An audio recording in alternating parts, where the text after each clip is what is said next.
ಕೆಲವು ಸಮಯಗಳ ಹಿಂದೆ ಓರ್ವ ವ್ಯಕ್ತಿಗಳು ಆರೋಗ್ಯದ ಏರುಪೇರತೆ ಸಂಬಂಧಪಟ್ಟು ಹಾಸ್ಪಿಟ್ಲಿಗೆ ಹೋಗಿ ಅಡ್ಮಿಟ್ ಆಗ್ತಾರೆ.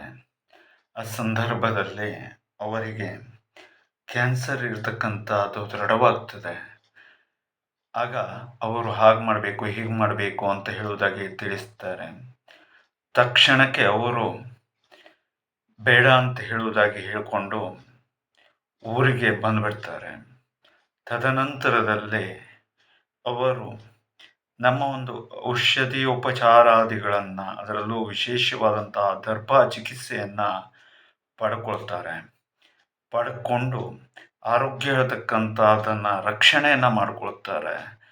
ಇವತ್ತಿಗೂ ಕೂಡ ಅವರು ಖುಷಿಯಿಂದ ಆರಾಮಾಗಿ ಇರ್ತಕ್ಕಂಥದ್ದನ್ನು ನಾವು ಕಾಣಬಹುದು. ಅಷ್ಟೇ ಅಲ್ಲದೆ ಮೊನ್ನೆ ನಡೆದ ಮಗನ ಉಪನಯನದ ಸಮಯದಲ್ಲಿ ಕೂಡ ಅವರು ಬಂದು ನಮ್ಮ ಆಶೀರ್ವಾದವನ್ನು ಪಡೆದು ಹೋಗಿರ್ತಾರೆ.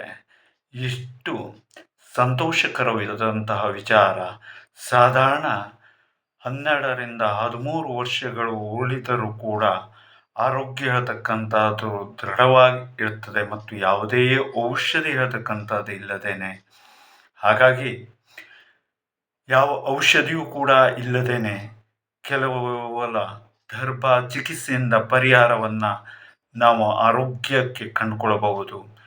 ಇದು ಶಾಸ್ತ್ರೀಯವಾದಂತಹ ಚಿಕಿತ್ಸೆಗಳಲ್ಲಿ ಒಂದು ಕೂಡ.